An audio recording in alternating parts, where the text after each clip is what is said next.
This is Red Moon role-playing.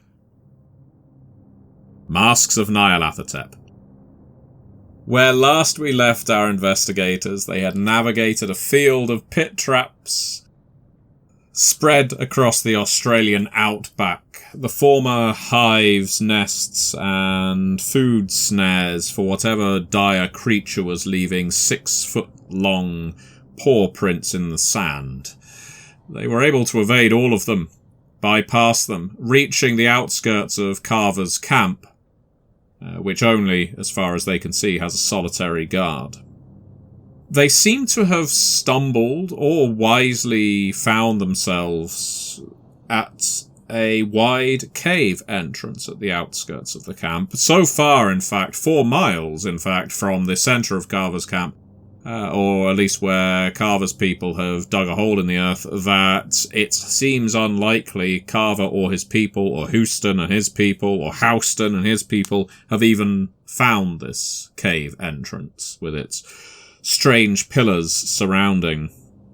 Davina Dodge was utterly entranced by these pillars, sketching the symbols from them down. Bertie managed to get some sleep and had a terrible encounter in the Dreamlands, meeting a statuesque, to use the term literally, Burnsy, with whom he makes an exchange. All the memories of his sister Tilly for a magical opal that can rewrite scenery, along with knowledge of a camera-like device that can spread death and destruction.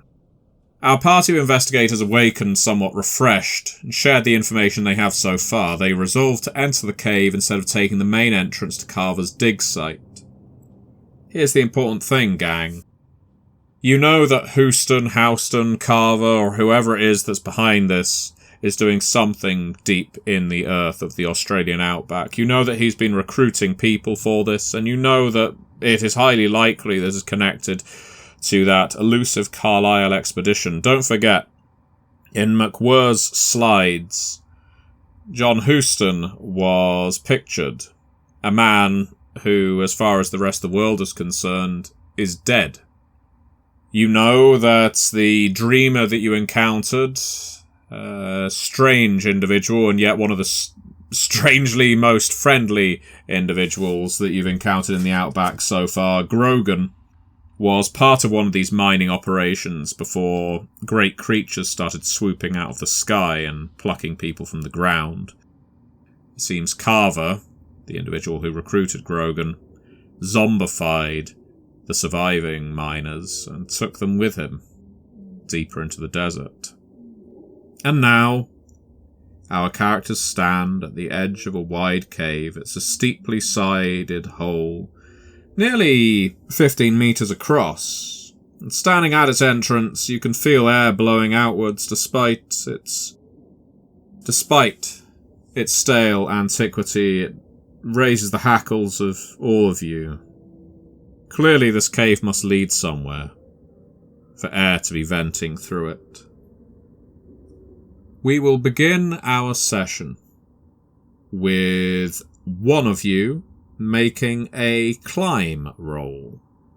I will allow the person with the highest climb skill to make this roll. This is to assess, or appraise if you like, this mine entrance, or this cave entrance is probably a better way to put it. If none of you have points in climb, you can go for survival instead, though it will be a hard roll. I do actually have points in climb. What kind of points are we looking at here, Eddy? I have a 39. Okay, that's good. That's impressive. Anyone can beat that? No. Nope. How about with a hard survival roll? Can anyone beat that? Definitely no. If you allow specificity desert, I could do a 25. So no, still can't beat it. Nope. Yeah, in that case, this is Shelby's junket. Shelby Shattuck, make for me a climb roll. 06 under 39, so that is extreme success. Okay, your assessment is thus. This is a steep, sandy-sided hole that seems to gently slope at first, but then is a sharp drop. And by your best guess, it's about 30 metres down, 100 feet. That's not really the significant thing. You would assumedly use as much rope as you needed to climb down the thing, but it's the climbing back up that would be difficult. So far as you can tell, Shelby, there isn't really any solid purchase on the wall that you'd be climbing down here.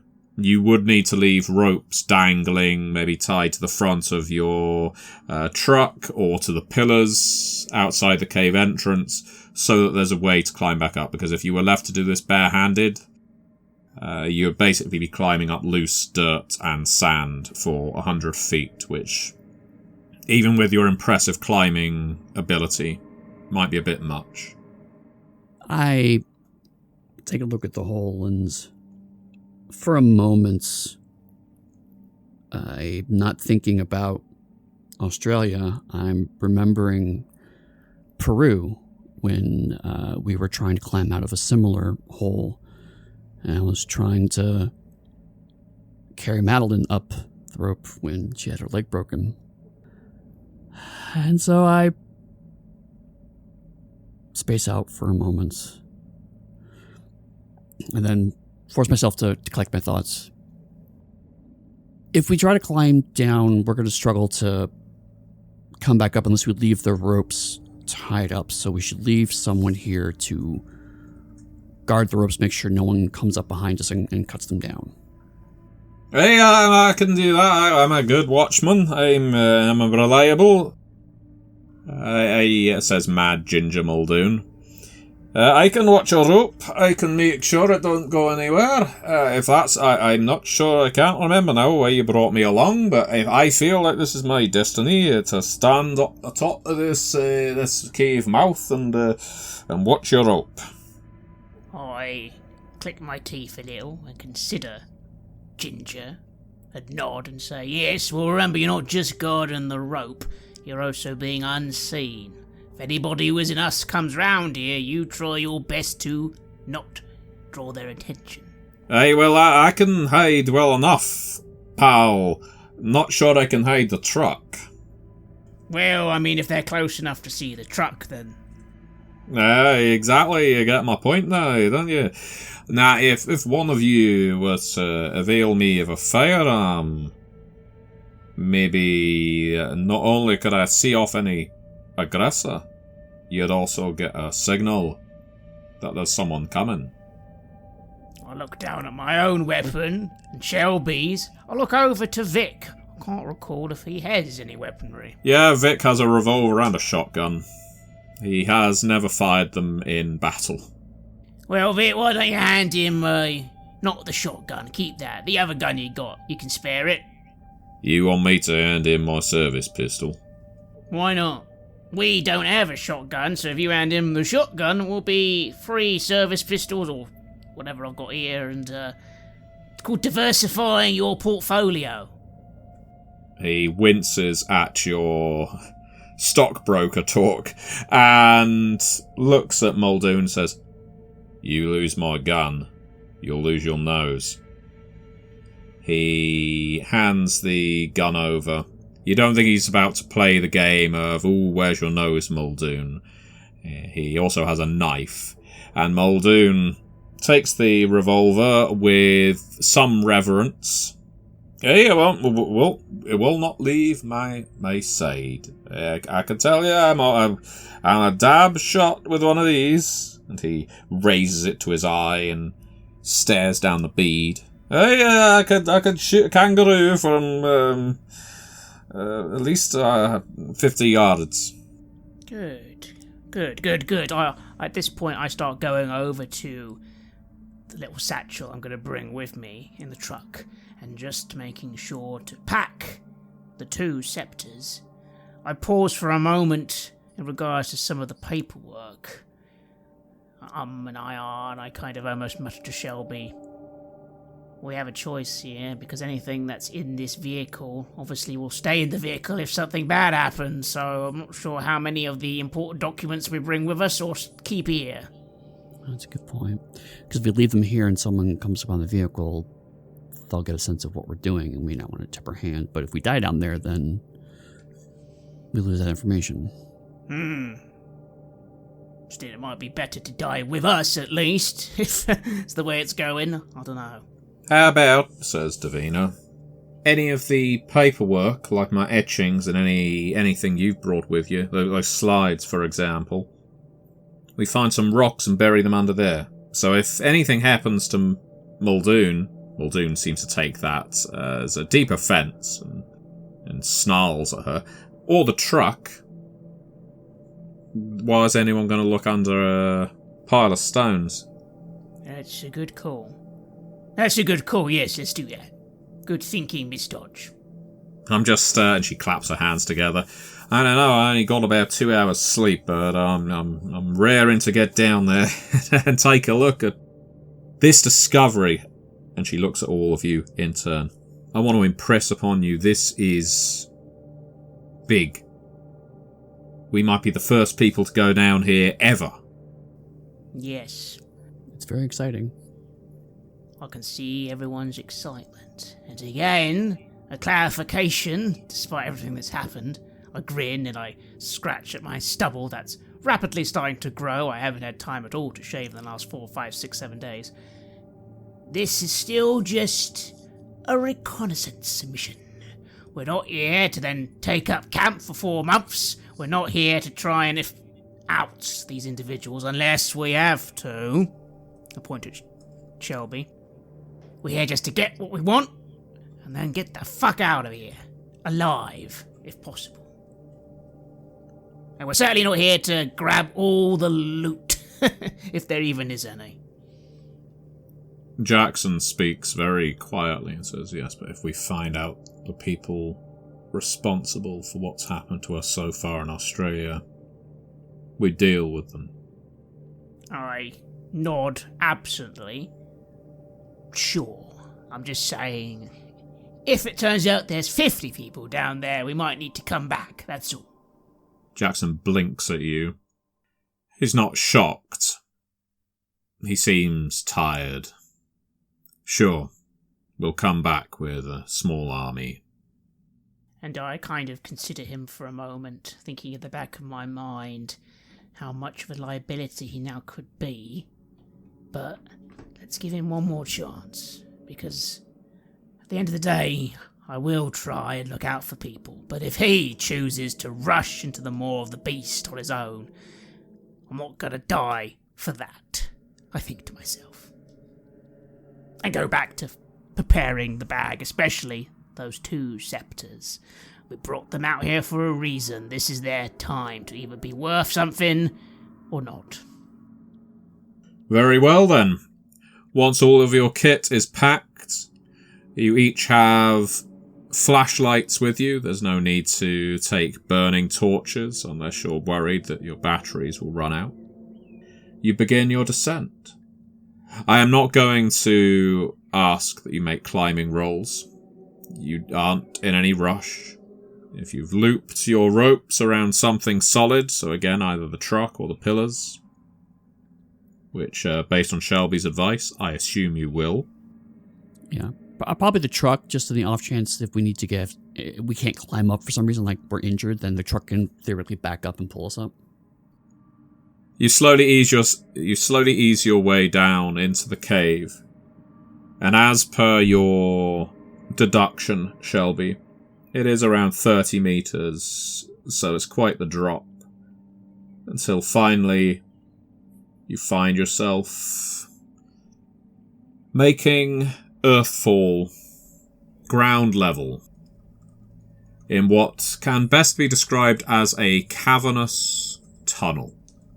Why cavernous? Well, despite the deep, deep drop, you may be mistaken into thinking that that would lead to a narrow passage or something fit maybe to have 2 people abreast. Not at all. You are looking down a corridor that's 30 feet tall. And while sand and time have worn away the edges, this corridor is paved with octagonal blocks and solidly vaulted ceilings. There's no light from within. Nothing electric, no fires burning. It's just just the lights you bring with you. And Vic says, bloody hell, who made something like this? And Davina stumbles forward. I've got no idea. This is Cyclopean. I briefly glance over at Marley and scratch my stubble, saying, have much experience delving into the dark corners of the earth, Miss Marley? I slow blink once in pure annoyance. Nope.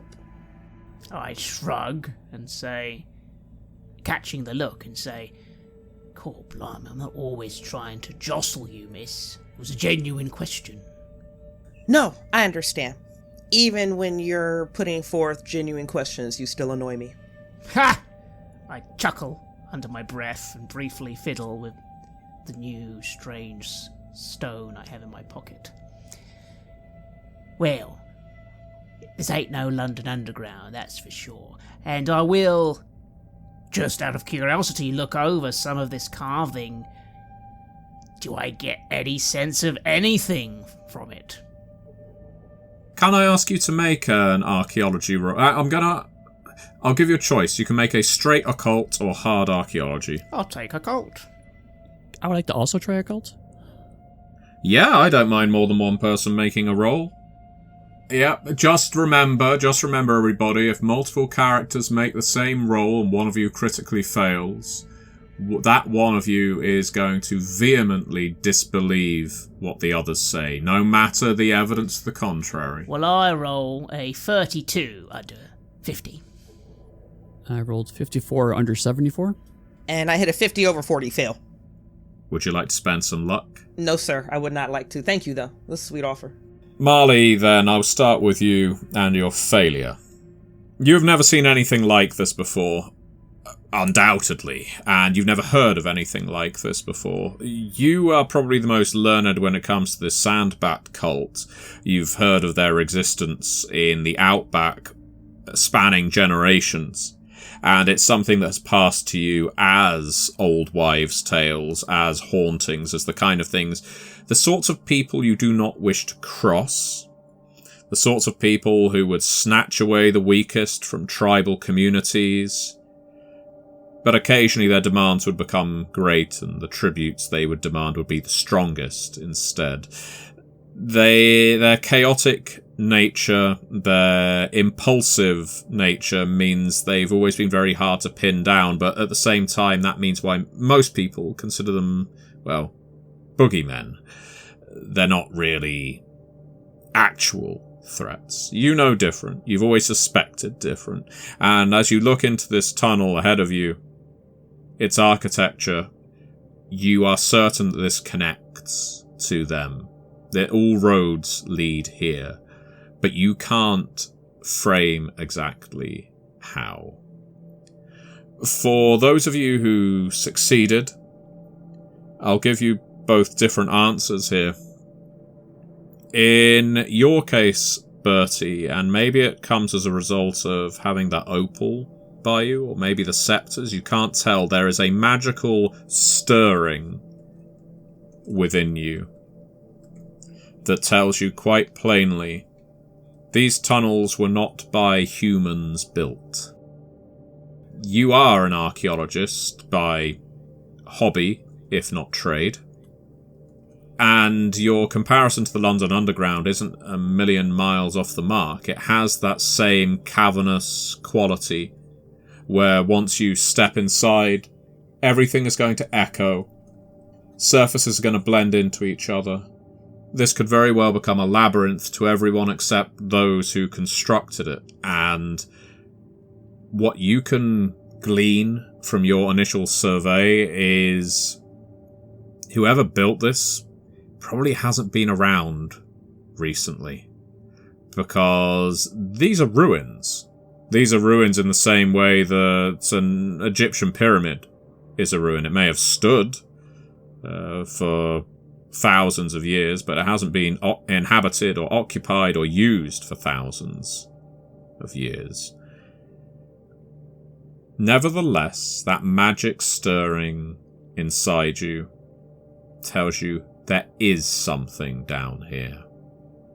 There are occupants, just not the original ones. Something malign, something that makes those scepters twitch behind you. Something you probably want to draw those scepters in front of you to withstand. Now, finally, landing on Shelby. You've spent a lot of your life writing, well, the 1920s equivalent of penny dreadfuls, serialized fiction for magazines, short pulp novels. As the name Sir Arthur Conan Doyle has come up many times, especially back in England. You've never wanted to walk in the man's footsteps, but you've often found yourself on the same shelf as him when your stories have been stocked. What you're looking at down here, well, it's utterly unprecedented, and it feels like the start of a great story. The thing that you can tell, examining all of this, studying it through that occult lens, these stones, the number of them are without parallel. Now, what does that mean? Well, something in the sand-worn traces of design arrests you as you scan them under the torchlight, and as you look over multiple stones simultaneously, the truth dawns on you. The curvilinear patterns on many of these blocks are closely related. This is all part of one vast decorative conception. This tunnel, long abandoned to the eons, and miles long, quite possibly, is ornamental. Every single stone was put in place for a reason. This isn't just some mine shaft. It isn't just some cave. This was constructed with a specific purpose in mind. It feels like the journey to the center of the earth. It feels like around the world in 80 days. It feels like any great adventure story about to begin, except you know that in the darkness ahead of you, there's likely to be very little wonder, but a hell of a lot of horror. I almost go and place my hand upon these ancient alien walls. Then I pause and clench my fist, recalling the curse. But still I'm filled with a great excitement and trepidation at the same time. There is something here, yes, something incredible, but is that what I want? I'm not sure. Maybe it's better that nobody has it. But I do need something from this place. Something to make it all worthwhile, but I'll have to think on that. But knowing that something is here, yes, this is not a place of men, and I'll say aloud, this is a place of gods, demons, the real deal. I advise we all be very bloody careful. One thing, and I raise a finger, I advise nobody bloody touches nothing, unless it is extremely necessary. Remember, we don't know how that curse works. Jackson nods, Davina nods. Both of them seem overwhelmed. I think there has to be just this moment for me where that dawning, that realization, this proximity starts crawling beneath my fingernails and through my veins, and I can feel this electrifying charge. I am closer to the unknown, the one place I've been looking unapologetically. I am closer now than I've ever been. And then the loud one starts speaking about this is a place of gods and demons, and I can hear the fascination, and I can hear the awe, and I can hear the wonder, and the truth in his insanity when he's speaking. And I think I turn around to almost glare at Birdie, and then I look around at everyone in the room, and I realize all of them feel it. And just for like a moment, I think I look like, I don't know, a 6 or 7-year-old kid that's seeing their very first snowfall, where it looks like everything around me is just magical. And then I just turn and face back down the tunnel. because we're getting close to something. Vic clears his throat. Mr. Hill? Yes. When you said nobody touch nothing, do you mean nobody touch anything? Or that you should touch something? Or that nobody should... sorry, it's your strong English accent, I suppose, your choice of words. In Australia, we're a little more articulate. I understand, Vic, and I go over and I smile, almost a bit manically. Of course, if we need to touch something, we will. And if there is a carryable or small relic of historical significance, I look over to Miss Dodge, and it is not going to kill us or picking it up, of course we can procure things for historical purposes. I'm just saying, don't go and grab all the gold in the chest when the chest might melt your face off. But how would we know? Who hired him? Marley, give him a moment. Don't you worry about it, Vic. We will talk. One thing is certain, you are not walking away with this with nothing. You've come this far, we're making sure everybody gets a fair share of whatever we get here. And we're doing good at the same time, hopefully. Remember that, my friend. Yeah. Well, I've got my shotgun. I'm good for bodyguard duty, obviously. Don't mind saying I'm a little bit spooked by the scope of all of this. It is. But don't worry, if it comes to the crunch, I'll be right there beside you. Good man, and again, you'd be mad not to be scared of the scope. Like I said, there are probably going to be things here we're not going to find. We're not here to scope every corner, look at every dark tunnel. I certainly am not. I'm here to achieve something, and then, like I said, we retreat. Right you are.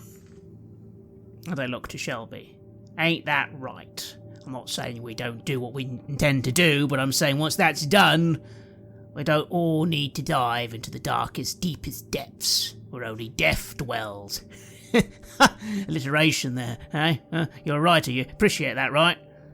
I'm not really paying a lot of attention to that conversation as Birdie walks over and starts talking to Vic about gold and treasure and whatnot. I actually slide over to Marley and shine the flashlight on the floor. Do any of these patterns, any of these look familiar to you? Because it looks like it's been placed deliberately. Keeper, before I jump out there, I failed that roll. Is that just going to be a no for me? You did. I would suggest you can either make a guess or you can admit your ignorance at this point. Although, you don't have to come across stupid. No. It's Marley. Shelby, when you launch that inquiry, I am going to squat, my knees spread far apart, and I'm going to look around me, and you can see the wonder and the fascination, almost the intoxication of me absorbing this wonder. And I shake my head, no. My ponytail swings, and I look up at you. No, I don't know. What do you see? Actually, wait. What do you feel? I mean, it's cold and dry. At this point in time, Birdie's conversation starts to sift through my head, and it's like, what were you saying there, Birdie? I was saying that we achieve our goals and then we're getting out of here. We haven't got enough of us or enough supplies to fully make this all official. However, the way I see it, Miss Dodge, you're able to get back to Sydney with even some of this. Well, I'm sure you'll have them all running to come here. I'm so excited right now, I'm not even going to correct you with the fact I'm a professor. Let's stop talking about it. Let's get in this bloody tunnel. Less haste, more speed. I want to make sure we understand what we're walking into here. Marley says something about feeling something. Birdie, are you, or Anybody feeling anything unusual, weird? Other than being too hot, pain in my side, and of course aware that there's great danger ahead, not only in the form of an expedition of a rival nature, but yes, I'm sure there's something very dangerous here. I'll be honest with you, I don't want that.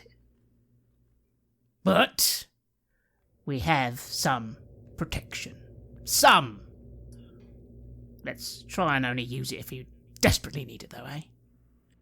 I'm going to look at Shelby for a moment, and I can't quite decide if he's running from himself or running from me. And I'm going to pull out the spear-tipped dagger that I have, and I'm going to point at every single individual in turn. Look at their faces, Shelby. You're going to tell me this isn't about how you feel? And then I'm going to start off down the tunnel. Davina scurries after you. Wait, I need to be the first. I'm not going to argue with this little girl from Sydney. I'm just going to pause and just let her go right in front. Worst tactical decision ever, but I'm not arguing with people from Sydney today. Not when we're so close. As I hear that, I will scurry after to make sure that at least someone with a gun is nearby Davina. I'll make sure to stay in the middle. I'm not going first or last, if I can help it. Jackson has adopted something of a march. He is just processing his way down this tunnel. Vic hangs at the rear with his shotgun, and he mutters something about rear guard duty, just as important as vanguard. And then the walk begins, and it is a long walk, investigators. It's not so mind-bending that it feels like you've walked miles and that then you turn around and it turns out you've only walked a few meters. Far from it. The further you walk, the smaller that light behind you becomes, until eventually there is the dot of the cave entrance, the tunnel entrance, with the limited light that was making its way down from the cave into the tunnel, all those meters below, until eventually even that has receded. This is a long, straight tunnel, and at no point to the human eye does the architecture deviate. Those octagonal blocks in their patterns over and over and over again. And sometimes there were rooms at either side at various points, but mounds of rubble and tumbled masonry block each one. Every single one. Anytime you could have taken a right or a left, the way is blocked. At an angle of around 45 degrees, the masonry just has tumbled out from it, like the desert sands have just been pushed down on the tunnel in those parts with a gigantic heel, in perfect sequence to demolish every single chamber you pass. I find myself wondering at this point, considering where we saw the other entrance, are we now past that? Are we travelling downwards more than forwards? Do I even have any way of knowing? You pick up, I'm not going to make you roll for it, Craig, it's a good question. You pick up that there is a gentle downward incline which has been going for about 2 miles. Damn. And the camp entrance that you could observe was around 4 miles away at your best guess. So no, you're not there yet. But 2 miles is a long way to just walk and walk and walk in a tunnel in the dark with nothing but your flashlights. For the first 500 yards or so, 500, 600 yards, you're mostly in silence. Occasionally Davina is pausing to illuminate the walls and ceiling around her, make some notes. She does that hesitantly, stopping everyone to make sure she can do it every now and then. But even she seems to grow tired after the first mile. Mm-hmm. And she does say quite quietly, people who built this could have only been slaves. Slaves whipped into doing this over and over again, and yet commanded by master architects. If only we could know what was in those chambers to the side, if they were useful, or if they... Must be something at the end of all this. There certainly must. Although I have to admit, and I say this aside to Shelby, my curiosity does make me wonder. It's like you said, this is all purposeful. So what's the purpose of this 2-mile corridor? Did something need to come out? Some sort of, I don't know, air ventilation, or religious procession, or what do you reckon? I don't know what the purpose might have been, but I'm more than a little curious as to why every other alternative path has conveniently caved in or blocked our way. We're being led down this specific path. Shelby, with that observation, can I ask you to make I'll go for spot hidden, and I'll ask Bertie to make an archaeology roll. Marley, and it's rare that I'm going to ask all of you to make a roll. Marley, I'm going to ask for survival desert, so it's 3 different skills. 70 is sadly a failure, which I shall accept. Okay. 08 under 52, so that's extreme success. Good stuff, Eddy. I'm on that same train. It's an 18 under 50 hard success on desert survival. Okay. I'll start with Marley again. From your perspective, Marley, examining some of this masonry that's collapsed inward and blocked off each of the side passages, these have been here resting in dust and sand for years, centuries, probably. They're undisturbed. In fact, the thickness of the sand lacquering every surface here indicates that no one has come down this way in a very, very long time. You'd be amazed if the other archaeological or mining team or whatever they are with their mine entrance 4 miles to northwest has been down this place, because there's nothing to indicate that they have. So whatever caved these rooms in, it wasn't controlled demolitions with something like dynamite.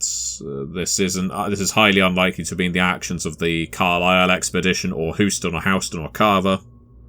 This is something far older than that. And as for you, Shelby, with your spot hidden, a thought clicks into your head, and it's almost so mundane as to be ridiculous. 2 words. Main Street. This whole passage with these little alcoves, well, not little alcoves, with these giant alcoves that have now been blocked off on either side, periodically. Yes, it's underground. It's hardly a city in a human sense. But this long, straight passage, all of these openings, to... there's a very real possibility this is just a main thoroughfare, or was, that if this were human, you would have market stalls running either side of it. In each of these alcoves, you'd have enclaves with merchants and smiths and whatever else was being crafted here by the people, the creatures that built it. Despite the staggering size of it, there aren't many main streets that stretch 2 miles, maybe longer, completely populated, although some do. It's quite possibly completely simple. Likewise, Bertie's previous reference to the London Underground. It feels like the London Underground, maybe because it actually is, in a sense, an underground transit point. There's no rails or anything like that to imply some form of conveyance, but who knows? Maybe they used something different. Maybe they used sleds or carts or flying devices. So I look around and try to fan for thoughts, and then finally go back to Birdie. and say, actually, you might be onto something. You mentioned the tube earlier, so this could be a kind of underground passageway. It could also be a kind of high street, a marketplace. So I'm not sure why all of the branches are blocked off, but it could just be architectural. The main thoroughfare is going to be a little more stable and protected than the side streets, as it were. The main bulk of it, right? That makes sense to me. I suppose it also means that we can breathe easily for a few more minutes. Not many people will leave all the dangerous traps and obstacles on the main thoroughfare, do they? Right, that's a good point. However, maybe more on guard when we finally find a structure. After all, the notes did say they found structures, paintings. I'm starting to reckon that maybe Mr. Carter may have found the entrance that, likewise, McWhirr found. Must be more direct. Oh well. It's around the time that you're having this discussion that Davina calls out, completely breaking the muted tone of everyone's conversations. There's a change! There's something different up ahead! And she scans her flashlight about the place, and you can all see it, or rather you can see the absence of it.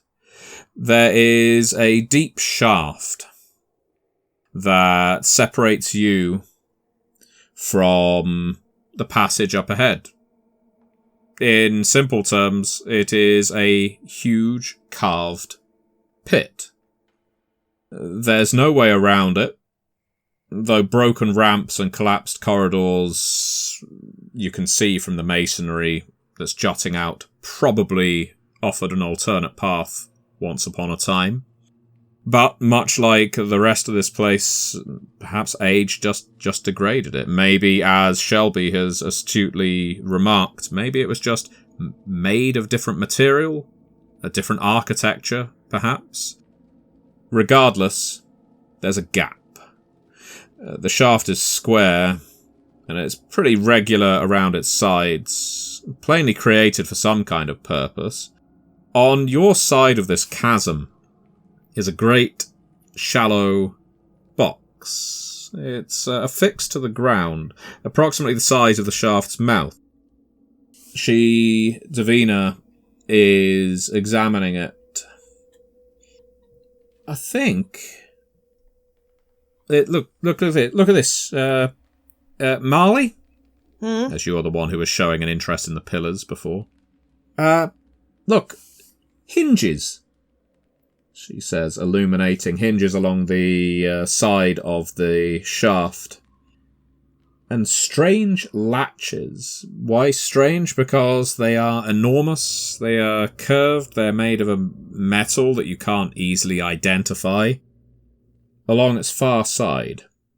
I think this is some kind of lid or bridge, like a drawbridge. Something at some point has put this in place to replace the broken down tunnel. You see? So it needs to be swung over and latched on the other side. It makes a bridge. It's amazing.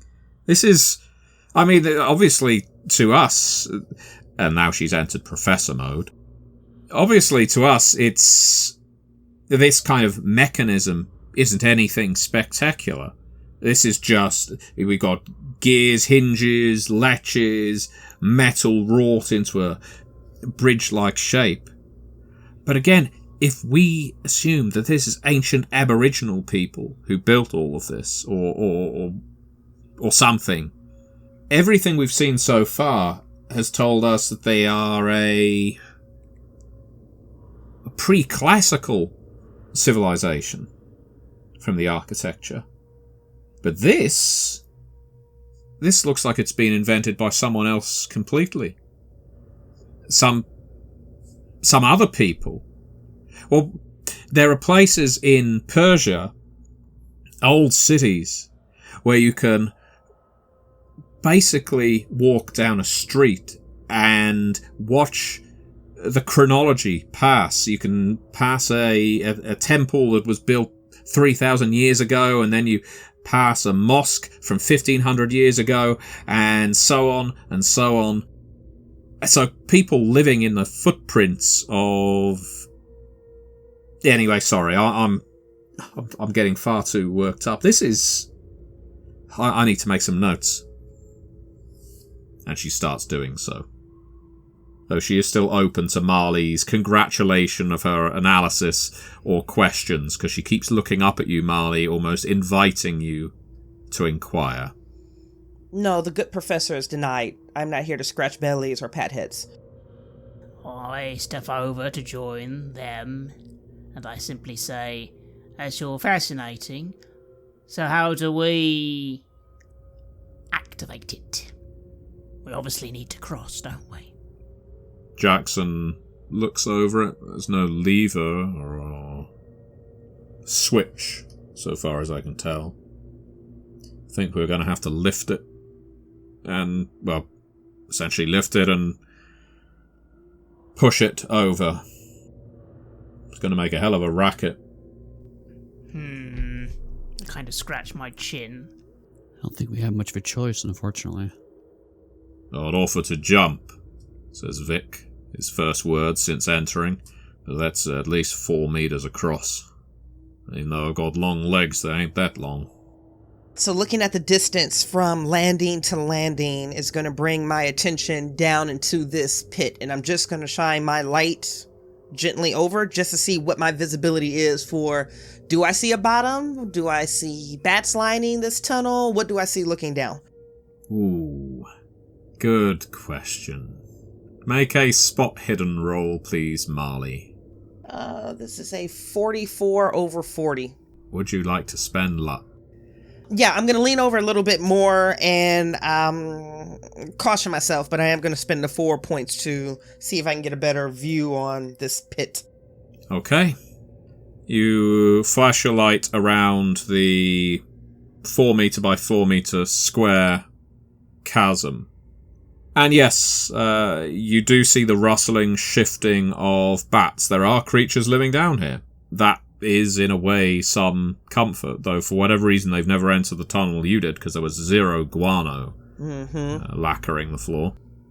But it's more what... And it's so far off, but you just catch sight of something. You feel like you catch sight of something with the beam from your flashlight. There are shadows down there, shapes down there, far farther than it would be comfortable to drop. Shapes that imply structure.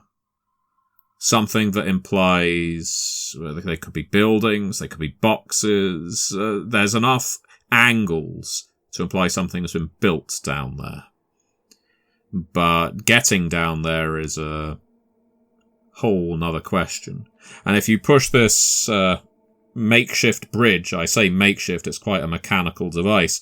If you push it over, that will seal the gap. It will plug the hole. You won't be able to get down. So in the Davina's in note-taking mode, and I know the loud one does have some type of archaeological background. So I'm going to look over my shoulder at Birdie, and loud one, look, there are, and I'm going to start shining my light. There's something down here. I don't know if this is a building or a structure, but see the way the light jumps off of that angle there? Can I ask you to make a luck roll, Bridgett? As you shine your light down there a second time. 42 under the newly revised 58. Okie dokie. Okay then, gang. Investigators. How do you intend to circumvent this? There is the very obvious means of if you can lift this bridge and slam it down on the other side, you will have cut off the descent and be able to cross. And you can be pretty assured you'd be able to do so safely. It's not going to collapse underneath you. This looks like it was designed expressly for this purpose. You can, of course, try to vault it. I would even allow if one of you wishes to make a hard, we'll call it climb roll. I will allow you to have brought rope enough with you that, I mean, this is very generous of me. I will allow you on a hard climb roll to throw it as a lasso and hook onto one of the pieces of masonry on the other side. And you could make a tightrope for whatever good that happens to be. Or you can use said rope to try a descent, though it is very far down. Cross my arms. I consider the situation, just say aloud. I'm not exactly against any deep diving, but for pure survival, I see no harm in having a stable platform, especially if we need to retreat quickly. Make a luck roll, please, Bertie. That was a 1, which is a critical success on my luck. Which means, listeners, I am going to reset the clock. And after pausing, I say, if we can do it quietly, that would be good. But if not, well, what do you two think? I look back the way we came, and I look forward. How long do you think it's been? Maybe 2-3 miles? About that, yeah. If we make a lot of noise, do you think noise will carry for a mile? It seems a lot. Nah, I doubt it, says Vic. Thank you, Vic. It might make a bit of noise down below, whatever is down below, as Marley said. But again... But if you look at the width of the box, it looks like it would cover it. I shrug, not being an expert on sound traversal, and I just say, Marley, are we putting down that thing or not? You're the survivalist here. Keeper, with a 40 on my navigate and the previous information that Birdie mentioned, we are heading towards where that other camp is. But you say we're still like 2 miles away? But we know that they're digging down. You're heading in that direction, and the fact is they're going to have excavated a shaft as deep as the one you have descended down, which appears to have been more or less naturally formed. Remember the cave entrance that led to the end of the thoroughfare, which you've just been walking down. It's either a natural formation or it's so degraded by the elements that it's impossible to differentiate it from a normal cave. So you had to drop quite some distance to get down to this level, and the tunnel has been sloping down gently ever since. Everything, as far as you know, that Carver's group have been doing is basically by hand. So the wonderful thing is you don't know if you're going to be coming out on the same level as them, above them, beneath them, if you're going to intersect at all. All you know is you're digging around in the dirt in the same general area. Except you're walking down pre-dug passages, dug out by something far older than a cultist with a mining fixation. Okay. I'm going to chew on the inside of my cheek. I'm going to look down. I'm going to look across. I'm going to look back. And with total conviction, I'm with the American. Let's find a way to lift this over. Or slide this across, or however Davina says this works. I already told them the percentage, or the mortality percentage. We might end up on top of this group, beneath them, below them, above them. But either way, it's where they want to go. So let's get them there. I nod and just idly look to Shelby and Vic, as I believe they are the two brawniest people here. Yes. Yeah, I can put my shoulder into it. I'll help you. What is your strength? You don't need to roll it. What is your strength, 60. Shelby? 60. You and Vic try lifting it up on right and left. Oh, God! Bloody hell! You get it about a foot off the floor. Losing it! I'm losing it! I'm losing it! Oh. And with a thud, it is back in the dirt. Gonna need more weight behind it than just us two. I'm not a small man, he says, almost puffing his chest out. This is more than a two-man job. I grit my teeth. I look at Jackson, and, well, I go over then to try and help. I have a strength of 55. Yep, Jackson pitches in as well, and Davina shrugs and says, "Come on, girl." To you, Marley. We all want to, when I write the book on this, we all want to have our names on this part. Oh, the way I glare at her and then my finger or my eyes drop down at her clean fingernails and then I glare back up at her. There's not a lever or some type of, I don't know, a fulcrum, pulley, something that you can do to aid yourself in this? Looking at Birdie.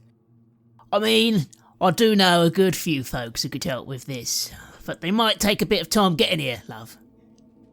I growl and then I'll go and help.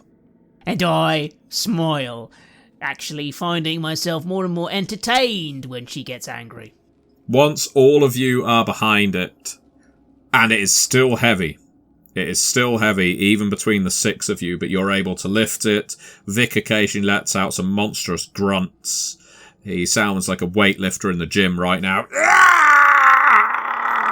As he is pushing it up, and then for a brief moment, it is vertical. Oh. And then God. It starts coming down the other side to close across the chasm. And it starts descending fast. Faster than likely any of you would be able to do anything to stop or slow down. But if any of you want to, if any of you want to climb onto it and try getting your fingers underneath, who knows? Who knows? Maybe you could try the impossible. You can make an intelligence roll if you like, Marley, if you're at all inclined to do this. Wow. 84 over 70 and no keeper. I would not like to spend luck. Alright, you reason if you ride this over, you might be able to get over it, grab one of these pieces of masonry, slide it underneath it, it might stop it from just clashing hard when it lands. But so you have a choice now. This is a split-second thing, Bridgett. Marley, that is your reasoning. Now, whether you actually want to attempt it or not, I'm going to put down as a hard dexterity roll. So it is entirely up to you. Yes, we're playing attributes now. We're going to go for it. We're going to tell good stories together, guys. Let's see how it goes. Holy shit, I hit a 34 over 30. Yes, I will spend the 4 points of luck on this one. You climb up the rapidly descending bridge. You jump down onto the other side. There are some rocks scattered hither and yon on that side of the chasm. You grab one, jam it under where the bridge is about to land. This bridge is heavy and it crunches into the rock. It actually shears through the stone, the basalt that you have just shoved underneath it. Thank God that is not your hand. Thank God you didn't fail that roll. And all I can say in terms of a positive is that this does not wake up absolutely everything underneath you. Because if it had slammed shut, it would have echoed throughout this entire complex.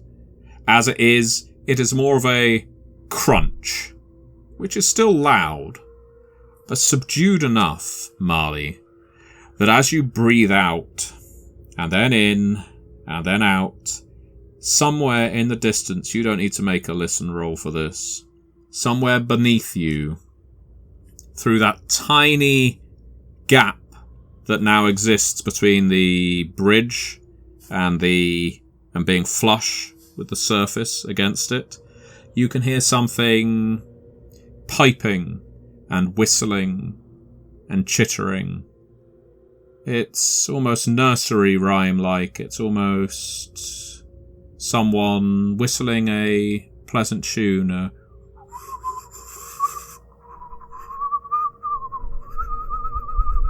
But then it's followed by a...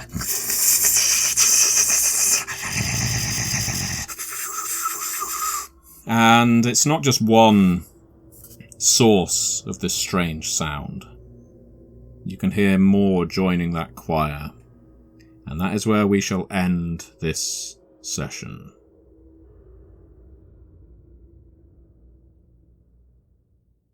You have listened to an episode of Red Moon Roleplaying, where we play Masks of Nyarlathotep for Chaosium's Call of Cthulhu 7th edition. Joining us as our keeper is none other than our dear friend Matthew Dawkins, and we were also joined by Bridgett Jeffries and Eddy Webb. The music was made by Ager Sonus and Halgrath, and we have also used Cryochamber's Lovecraftian compilation albums. All of this was used with permission from Cryochamber. Check out their website at cryochamber.bandcamp.com or their YouTube channel for some moody dark ambient for your gaming table. We would like to give massive thanks to our champions of the Red Moon, Martin Heuschober, Simon Cooper, Julia, Bob Lange, Cameron, Graham Barey, Doug Thomson, Lily, Maciej, Black Templar, Dennis Sadecki, Leonhardt, Britt, and Nikola for their generous support. And we'd of course also like to thank all of our other patrons. Without your support, the show would not be possible. If you want to support our work, please check us out on Patreon. You can get access to bonus campaigns for Cult of the Lost, Call of Cthulhu, Blade Runner, and Warhammer 40k there. And you can also get early and raw access to all of our recordings, and hear your name read on the show as a champion of the Red Moon, as well as even play some Cult with us. Most importantly, that support is what keeps the show going, so do check us out there. Thank you again for listening, and remember, I am the last. I will tell the audient void.